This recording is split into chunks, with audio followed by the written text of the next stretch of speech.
And then can we have the question? Should I? Yes. So only you. It's on the browser. Sorry. Okay. Yep. And you? I mean, you can if you want. Sure. Okay, so welcome everyone to episode 7 of the Unsigned Berlin podcast. Today we have Christophe and Claudio. Christophe just released his newest song. It's a Christmas song. And we'll also be having a music video coming out pretty close to the release of this podcast. And Claudio is a producer who has worked with Christophe on this project and then a few other projects as well. So, yeah. Awesome. Yeah. Welcome, guys. Well, thank you very much. Thank you for having us. Yeah, for sure. Amazing.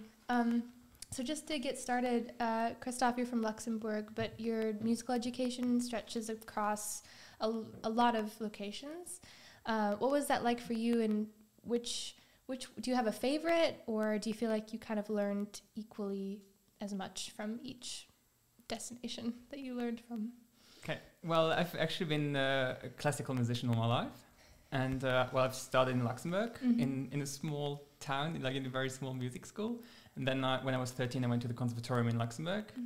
And then later on, there's no actual college for music in Luxembourg, so we have to go abroad somewhere. Oh, I see. Okay. Yeah. So and then I decided to go to Graz, and there was the opportunity to do an exchange with the conservatorium in Sydney. So and I was really interested in. And I learned a lot in Sydney. I had a great teacher, and I just stayed there. So I became first like an exchange student, and then I transitioned into a regular student, which was a lot of paperwork that needed to be done for Australia. Yeah, but then it was really hard to leave. But for the master's degree, I went to Barcelona, so I didn't have to quit the beach. That was really good. So I still had the beach the year after. Very cool. And then, after my violin studies were done, I was just really interested in songwriting, and Berlin seemed to be like the perfect opportunity to do that. You came here for the beaches as well. Yeah, well, no, I haven't been to a single beach yet. So Oh my god. Well, so you said you learned most of the songwriting in Berlin then? Is this where you started to write, or was that something you always wanted to do and then you just finally happened to do it here? I think it was inside of me like all my life, but I just didn't, I hadn't discovered it until I lived in Barcelona. Actually, it was more about putting the lyrics together and all the ideas I had in my mind. I just felt I couldn't transmit or convey them on stage through classical music only. And that's why I also I just felt the need, of the evolution in myself to go into songwriting, to actually really be able to spread those ideas I have, because otherwise I would just be like half a musician if I stuck only with classical music. Oh, What attracted you to classical music in the first place? Because it's not like the standard route, I feel like, for people who are interested in music. So what made you make that decision where you're like, oh, this is the thing that I really want to focus on for the next 6-7 years of studying? Yeah, well, that's a good question. Actually, the very first CD that I still remember I had, I think I was like 4 or 5 years old, was actually a CD with some Mozart and Tchaikovsky on it, and I listened to it very, very often as a child. I know that even sometimes my siblings got a bit annoyed with it. Yeah. And there are just a few composers that I'm addicted to, and that's actually my main motivation to stay with it. And especially like composers like Brahms or Rachmaninoff, that just gets really excited, like really exciting music just in general. But it was really hard to choose between studying violin or piano, because it was just interested in the repertoire. I was interested in the instrument obviously as well. It was really hard to pick, so I never really quit piano. I was always practicing a lot of piano, even though I was mainly studying violin. And it's just a general addiction, I would say. It's very hard to say what specific point would have made the choice. Yeah. And then violin, you chose more of a piano, if I'm right? Like in terms of trying to get work and everything, is you're focused mostly on violin? Yeah, I'm definitely performing more often on the violin right now. Okay. Yeah. Do you think that's because it's something you're more motivated to make a part of your life, or because it's just there's more jobs available in Berlin for that? there are definitely more jobs for the violin, yeah. But I think what had also to do something with the teachers I had at the time, because my violin teacher was really supportive and she really understood what I needed. Yeah. And I think that shaped me in a way that I decided to go slightly more into the direction of the violin at the time when I was like 18, 19, when I went to uni. Yeah. So it was really the teacher as well. I feel like that matters a lot with instruments. Yeah. Definitely, because you have individual lessons, so and you see that teacher every week, so the teacher knows you really well actually, and I think the way they respond can influence you very much. Very true. Yeah. You also did some violin for Lucy's song, Lucy Frank's song. Yes. Here I Go Again, which is super cool. How do you feel like? I mean, you're also gravitating towards pop as well in your own sound, but how do you feel like you feel a pressure when you're in a studio with another artist that's asking for a specific part, or do you feel like it's usually a pretty easy process with every collaboration you have? With Lucy's song was really interesting. It was one of the very first modern music, like popular music recordings I've ever done on the violin. Really? Yeah, and that was fairly new to me, and she was just, she had written down a few things, and she was like, yeah, just try to do something similar. And then in the studio we could experiment, actually. Yeah. So, and that's how all the different voices also were created on her track, mostly in the studio. Okay. We took most of the decisions. Yeah, but it was really interesting. Yeah, she was actually the first recording I done. Wow, I didn't know that. That's because she told me that you were just super fast, like, super efficient. Like like you just had it. You're like just recording, and every take was like a good take. So anyway, just she was singing your praise. She was singing your praises on that. It sounds wonderful. So Thanks. sorry to like. But it was very easy to work with them as well, I have to say, because Jack, the producer, and Lucy, they're both really kind. I could just try whatever I wanted, and they chose which lines and tunes they wanted to have in the song. So there was no pressure. So it was easy work with them. Yeah. Oh, that's amazing. That's awesome. And then, in general, what made you gravitate towards pop in your own songs as well? Yeah. So, well, obviously, when I started to do the songwriting bit, I knew I didn't want to write like classical music or arias or anything, so that was very clear.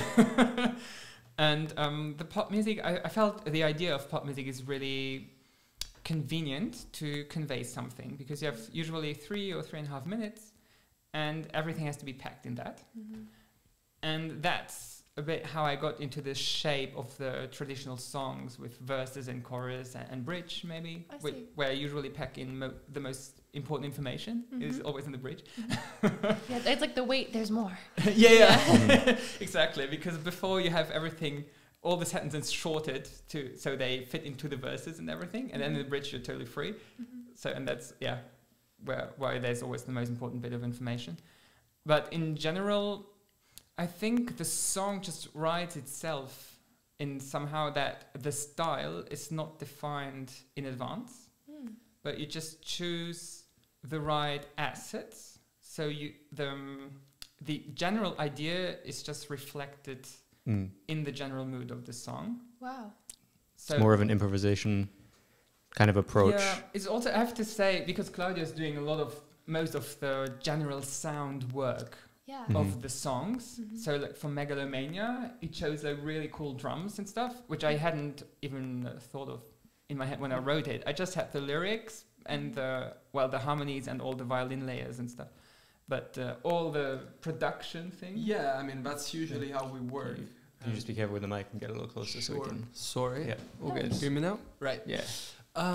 That's usually how we work. I mean, between me and Christophe, like it always comes to me with an idea, and then we sort of like develop it. And there is always like that very beginning of like a bit of a ping pong.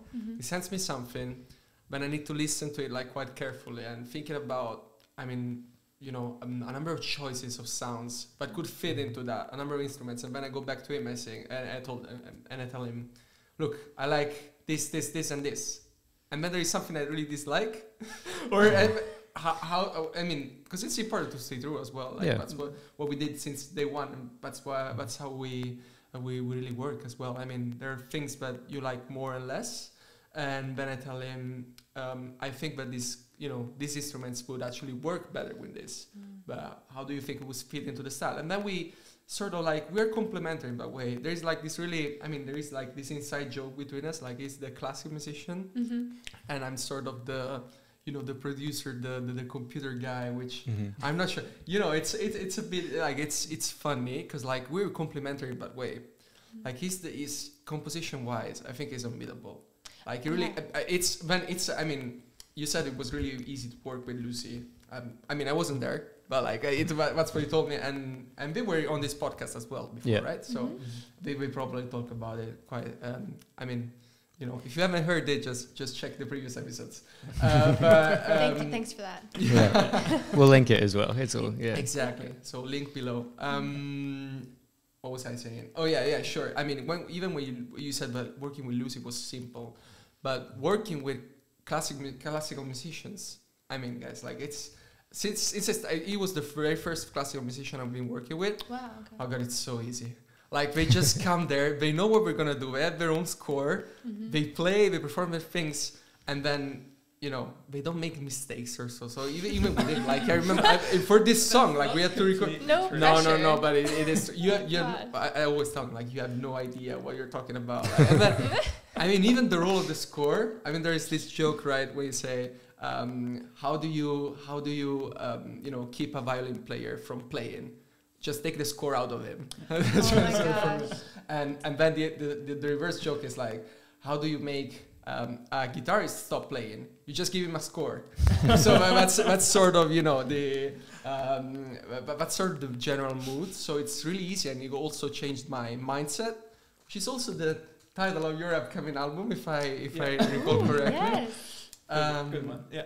Yeah. So it's a number of things, but it's great between each other. Like we sort of always learn from one another.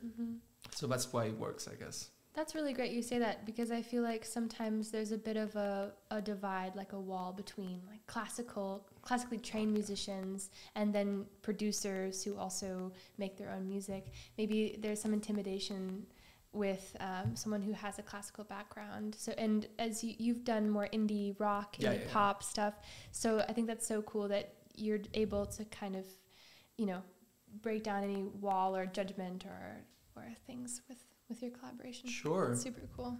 Yeah. Yeah, I sometimes even have to overcome it myself, like in me. Yeah. To just make the transition, like not to be too focused like a classical musician, because if you're so used just to playing from the score, it's just very odd to be in the studio not having any score and to be improvising, because you always feel like you're out of control a little bit, because especially when you like with this Christmas release now, it's for symphonic orchestra, so you really can't improvise because there's going to be clashes otherwise, the voices and stuff.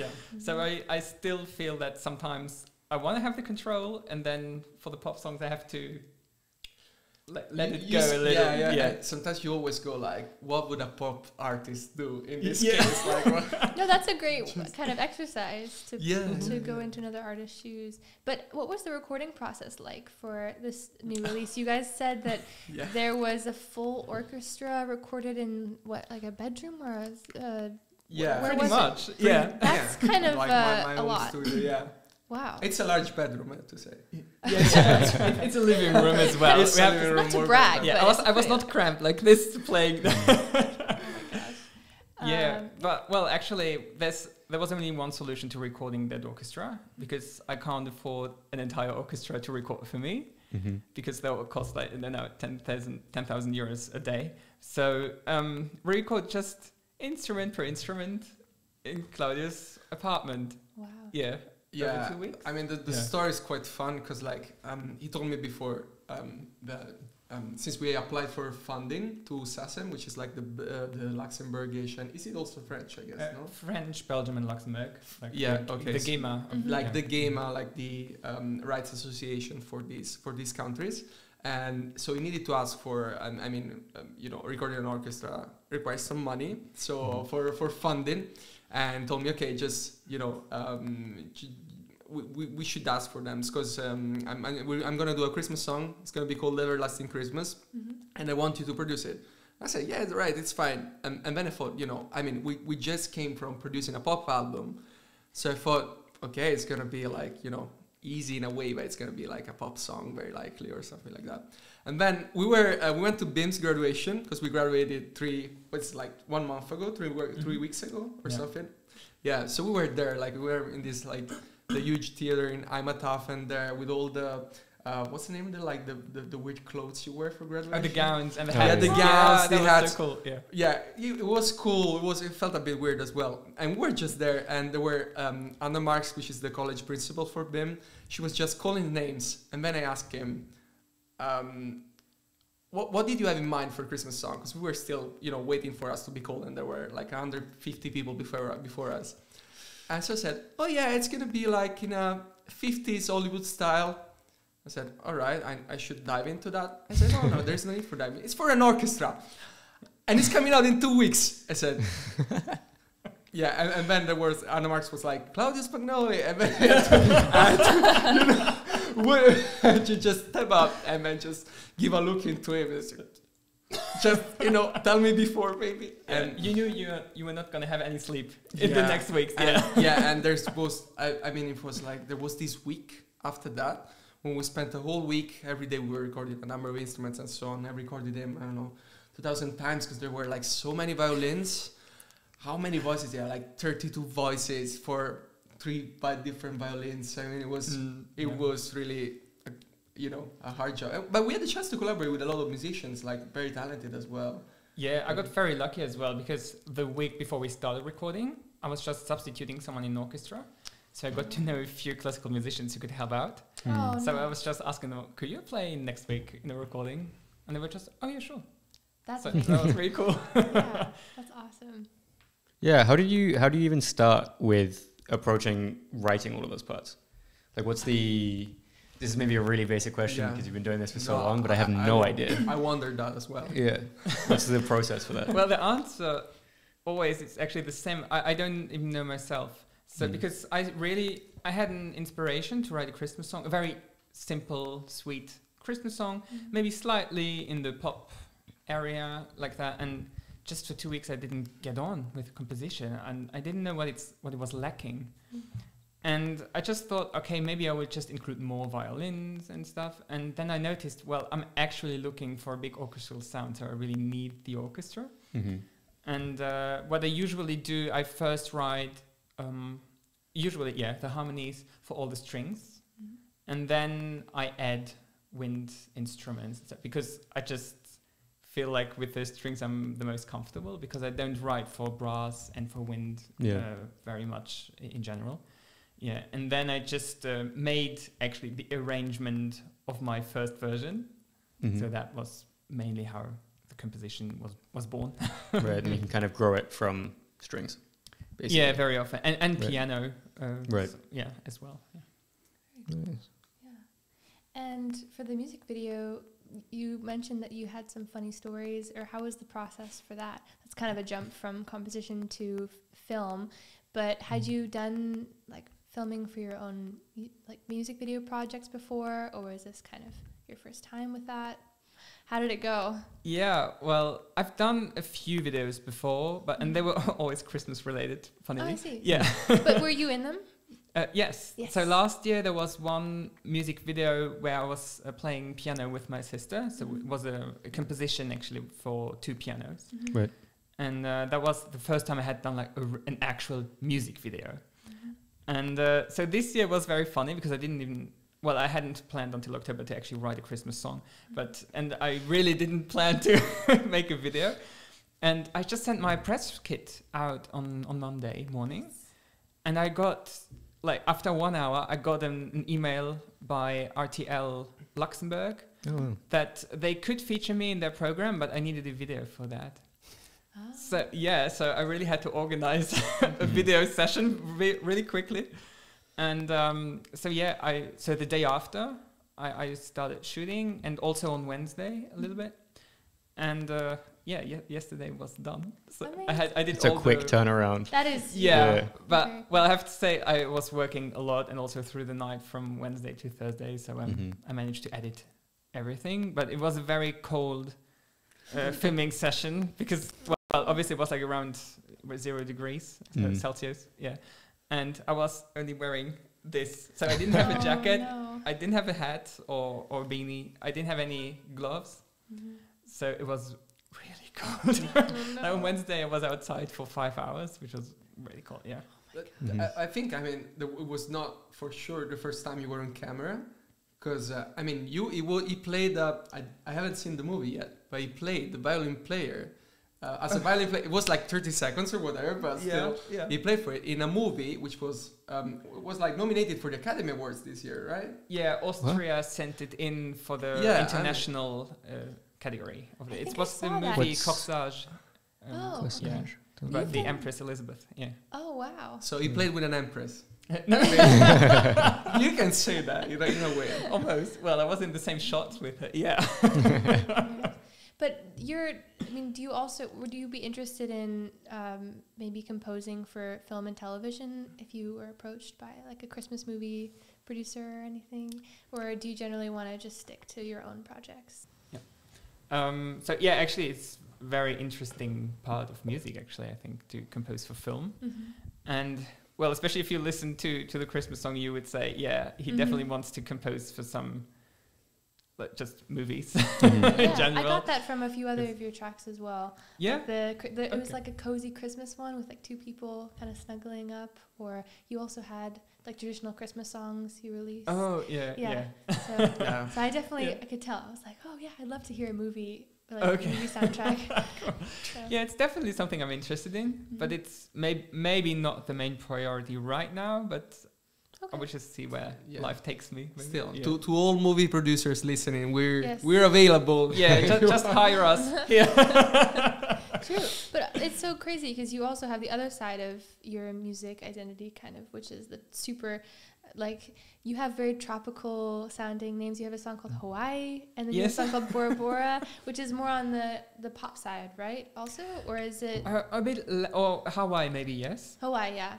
Okay. I would still say it sounds very traditional in a way, like almost like really Hawaiian and a bit less pop. Bora Bora is actually quite a classical composition.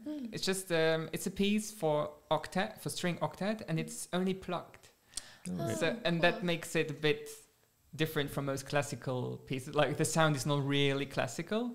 It sounds more like neoclassical. What you would like. I think that was the one I listened to. I really liked that one. Yeah, that was like one of the top ones, I think, on the most listened to. Yeah, that's also really very funny actually because it has been like I released it 1.5 years ago, and suddenly half a year ago it started to get more listenings, and I just wondered what could it be. And then I saw that someone put it on a playlist related to the cinema movie I was in. Wow! Even though I was not composing for that movie. Someone just put my song Bora Bora on it. It was the Empress. And and it's really cool because now I just get regularly more plays than usual. So that's why it was the most listened to track. Yeah. Very cool. Yeah. No, I feel like that happens a lot with music these days. Like a few of my favorite artists released songs, and then few years later it gets put in a video game or a film, and then it just or TikTok it just goes crazy. But it's nice to know that you have some people being your champion for you, like putting it on the playlist. It's really great. Yeah, which is really cool. I don't even know who he was, so I could thank him. But yes, well, if you're out there, you thank him now. Thank you. Sweet, that's awesome. What was your decision for coming to Berlin for both of you? Actually, why did you choose this? Why Germany? And you can go first. Yeah. Okay. Yeah, if you want, it was quite random actually, because after I graduated from Barcelona, I was didn't quite know what I was going to do, and then I just saw the ad of the BIM Berlin school, and then I just really spontaneously thought I have to apply for that. And I did, and then I was like, and I was actually almost late. Like the deadline was already over, and just somehow like they just said, "Oh yeah, you can come," and it's our first year of master's degrees, and everything. And then suddenly I was here, so it went very quickly. Yeah. Cool. Yeah, then I guess for me, I mean, I was in London before, So basically, I spent 3 years of my life in London from 2018 because I was studying there. Funny enough, I was studying like music production at University of Westminster, which is like sort of the rival to BIM. All right. Oh. I'm sorry for like anyone The betrayal. listening if it feels offended by it, but I mean, yeah, I had a great time there. But I mean, the situation in the UK was a bit tense in that moment because of Brexit, all the other political issues, and even COVID and so on. But I don't want to get started on that. So I just said, okay, I had to look for somewhere else, and I wanted a degree in a master's degree. So I was looking for something. And basically, I applied for a bunch of things, and I got a couple of offers. Was for like a university in Madrid, and the other one was at BIM for the masters. So I sort of had to choose between Spain, Madrid, and then like the cold Berlin in Germany. And eventually, I picked Madrid, and I picked Berlin. No, but it was such a great decision because like I didn't know. I mean, I knew BIM before. Funny enough, like the very first time I heard about BIM, I was just escaping COVID. Like it was March 2020, and I was with a bunch of other people, which is fled in London, and we were in Germany because like we were going back to Italy. And I was in interconnecting flight from London to Frankfurt. And so we were in Frankfurt with other people, and there were other youngsters, as you would understand, of my age. Yeah, so I mean, the situation was a bit tricky because it was the very beginning of something really terrible, and we were all a bit worried. Mm-hmm. So just talking to other people, and they told me, "Oh yeah, we're actually from BIM in London. Do you know that?" I said, "Like, I've never heard of it." But then when I was looking for like places to study in Berlin, because I think Berlin is I mean, I'm sorry to say this, but like, I mean, London is not anymore what it used to be, and I think Berlin is taking a bit the place of London, at least in Europe, outside of the. I mean, even if we're not in the EU, but like in the geographical Europe. Fair. Yeah, fair. Yeah. Fair enough, I guess. And so I made the choice, and it was just great. And then found a lot of people to collaborate with. This guy here. It's been 1 year now. Yeah. Our very first production was a Christmas production as well. It was for the BIM competition. He really likes Christmas. Oh wow! So that was probably kind of last minute as well, because that competition. That was very last minute as usual. Yeah. You guys really had to learn how to work together. As usual. Yes. Yeah. Well. But I brought gingerbread for everyone. So that's what. Yeah. And that's why we're still working together. That's why I'm still working with you. Yes. There's it should be a sign on your studio that says "Will work for gingerbread."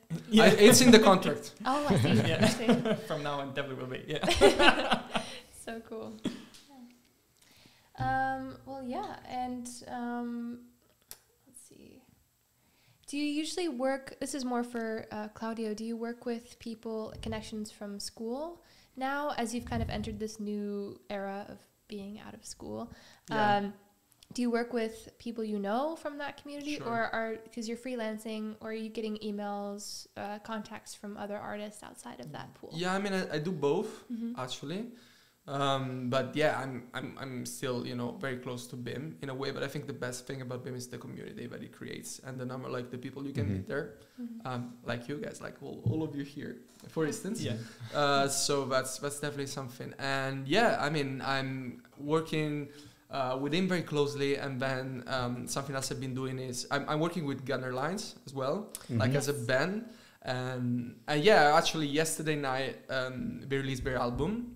State of, which I entirely mixed. So I was really happy to, have an album mixed with, I mean, we work closely on gig promotion and all sort of stuff. But then even when it comes to music, like as I said, I mixed the whole album. So it was nice to actually be here. Actually, you performed there as well. On one song. He's everywhere with his violin.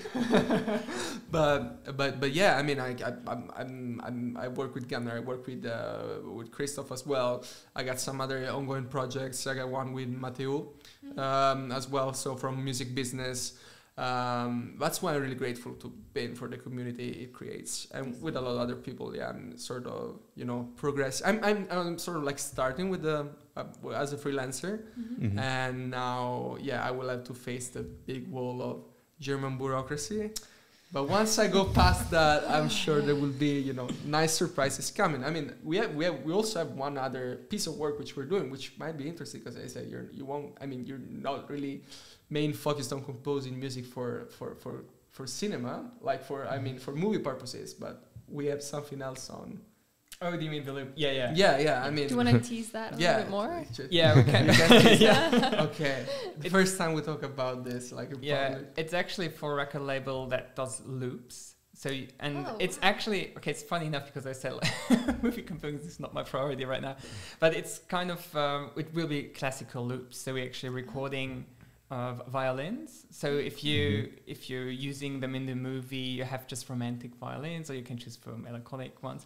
And they're a bit like, you can just put them together any way you want. So you can just extend the melodies and stuff. So that's one of the projects that we're also doing together. Wow, nice. That's amazing. And you're going to be recording these loops again in your home studio, right? Yeah, it's going to be half and half, I guess, because like, I think for this one it's just strings, but the next one will also feature a piano. Yes. Mm-hmm. And I still don't have a piano, like a grand piano in my room, but I will one day. Why don't you have a grand piano in your room? Oh, yeah? Yeah, because basically I had one. to move and I left it to the place I had before, unfortunately. But, you know, we tried throwing it through the window, but it didn't work very well in the end. Yeah, these Berlin apartments, you know. Yeah, crazy, right? The windows are too small. Yeah. Exactly. Well, that'll be really nice, and you'll be able to. I'm sure it's going to be utilized by a lot of different producers. I mean, I know there's definitely a shortage of like really, really well done classical like samples loops and samples out there. Just as a producer, it's hard to find. So we'll give you the link. Oh, thanks. So that's really lovely, really cool. Yeah, I also think it's cool that you actually have access to classical music that you can use as you would do with pop music or so, that you can just put it together the way you want. Yeah. And not only just have to play everything, like an entire score 40 minutes, how it's written, but that you actually can create something on your own still have the classical sound to it. And it also lets a lot of producers use that classical sound that they wouldn't otherwise, because a lot of producers don't know how to write sheet music, don't know how to kind of interact with that, because if they didn't come up through classical training, then you just kind of, that's not a part of your toolkit, and it adds it, which is really great. Yeah, and so actually that's the kind of symbiosis that's starting now, in my in our lives now, that we can actually see how both worlds are really coming together. So I think it's actually something very beautiful. Yeah, and apparently even DJs are like really interested in, like not only in ours specifically, also because it's not born yet, but like in general of using like these sort of samples and loops. And that's why I think some of it will be specifically focused towards what was it, like dance music, I guess that's what we were told, or electronic music, which sounds electronic and dance. That was like it's the biggest market for violins right now. Yeah. I mean, all sorts of so things. Interesting. I didn't know about that. That's really because you hear random. it in hip hop a lot. You're getting more classical sounds with like drill, especially US drill. You get a lot of that, but it's interesting. It's dance music that's. Yeah. I mean, what's when the person who's in charge mentioned this to us, I just told him, okay, I will give you a few references for you because he's in the composing stage right now. Yeah. So after this, you'll just go home and I will do tonight. I compose tonight for the. But I was thinking, I'm a huge fan of a VC, and in some of his like songs, I'm thinking, for instance, on Heart Upon My Sleeve. He's got like this cello section which goes like with a staccato goes like so I just gave it to him like a hint. I say go in this direction. Although it's not we don't have a cello, but maybe in the future we'll also feature cello, and you have a violin which is definitely it's a smaller cello, so maybe we have a lot smaller sound, but this is the wall between classical musicians and all the small others. violin and the big violin, or the big cello and the small cello. Yeah, exactly. Precisely. And then there's the viola in the middle, which he always mocks. Yeah, everybody always mocks the viola section. I remember like what's the deal with that? I remember being in choir, and then I knew the band kids, and they would always be hating like on why do you think that is? Do it on tape, Christophe. I think it's just can you let us know? kind of very traditional joking around violas. I don't know what it is because I actually get along very well with all the viola players. Yeah, it's nothing personal. Like it's not like they pick up the instrument and it's like they're immediately bad people. I think no, not at all. No. All the great dictators played viola. No, I don't really know what it is. Maybe it's just because it's a bit odd because you almost have the cello sound, but you're still playing it on the shoulder. I don't know what it is. So you should have just chosen a cello or a violin. Yeah, it's kind of like a weak choice, I guess. No, I'm not saying it is. I'm just saying people are like, oh, you could have chosen between this and this, but you just chose the in-between thing. Yeah, I really don't know what it is, but it's just always fun to make some jokes about it sometimes. Yeah. You gotta choose everyone someone. does it. Yeah. Everyone in the orchestra, there's no exception actually. Very true. I always thought they were really fun, like the orchestra players in school. They always have a great camaraderie, and so really cool that you come from that world. And then you get to share it with Claudio. Yeah, exactly. In a not so classical setting, but then still bringing your skill set. That was a lot of hard work as well. So. Yeah. Worked out well. So far, I mean, until the sweets are there, and the chocolate you bring, things are going. Yeah, there are always enough sweets in my place. Yeah. And then you're taking on most of the composition, if I'm right, for when you're collaborating. Yeah. Do you find yourself still concretely in a producer role where you're still giving a lot of creative input, or are you mostly leaning more towards like sound engineering, where you're just like dealing with the technical things, trying to get it tight and I mean, this is a great question, I think, because as a producer and a mixing and sound engineer as well at the same time, when I work with a new artist, I always have to ask them before what they want from my collaboration, you know, like, because sometimes it could be just I mean, with some artists I work with, I just ask them, look, what do you want my role to be in this case? Like, do you want me to create new music? Do you want me to change the chords or to add melodies or so on, or you just want me to find the right sounds for the melody you composed? And it's something I think I've asked you the very first time we met for when we started. I mean, when we started with the first singles, I didn't know that we were going to do an album, but then, you know, singles added up and that was it. But no, I feel like entirely free with him just to, you know, as we said before, like we're entirely free of, I think we're very true to each other in a way, and that's why it works. Like I always tell him, I think maybe this chord, I mean, he sometimes tends to be, you know, I'm sort of like the D-classical fire to you. Like I'm sure, okay, how do we make this more pop in a way? So maybe he's got like way more complex chords. And I just say, okay, let's just make it simpler in a way and he's always there to share his opinion with me. And we always find a way in that way. So, I take on both roles as a producer, and I mean, I'm not composing for that. Maybe I compose short parts, or I add sounds, and then I mix the songs. So, and we record them as well. So yeah, I got like both words, but then it's also great with you when I write something. I mean, I also got way better. I'm no classical composer in any mean, but like as a composer and as a songwriter as well, I got so much better working with him, because like he sometimes hears things, especially when this is crazy, when we are on Melodyne, like correcting notes or voices, he hears things, but I mean, I can't even tell the difference sometimes, but not because the difference is not there. It's just because like you have perfect pitch as well, like and that's probably one of the reasons. Yeah, that really helps. But it's also something I've done like for 20 years now. When you're practicing violin, not all, but a lot of your work is actually just fine tuning. But that's great, because if I was on my own, like I wouldn't even understand, but maybe there's a problem somewhere and I don't know exactly where, and just send an MP3 to him. He listens for it through WhatsApp and just said, okay, bar 24, 57, second 57, that's there, and it's actually there. So like it's you know, we sort of try to get the best of both worlds, and we combine in a way. But I can take on both roles. It takes both roles as both a composer and an artist, which is not always easy to be like both. And we know a number, like a great deal of artists don't compose for their own songs. I mean, not everyone is a singer-songwriter, I guess. So actually, most people aren't. So we always try to mix up I guess. And I think the most important thing also is that you're not a lawyer for your idea, but you just have to have a really good result. Yeah.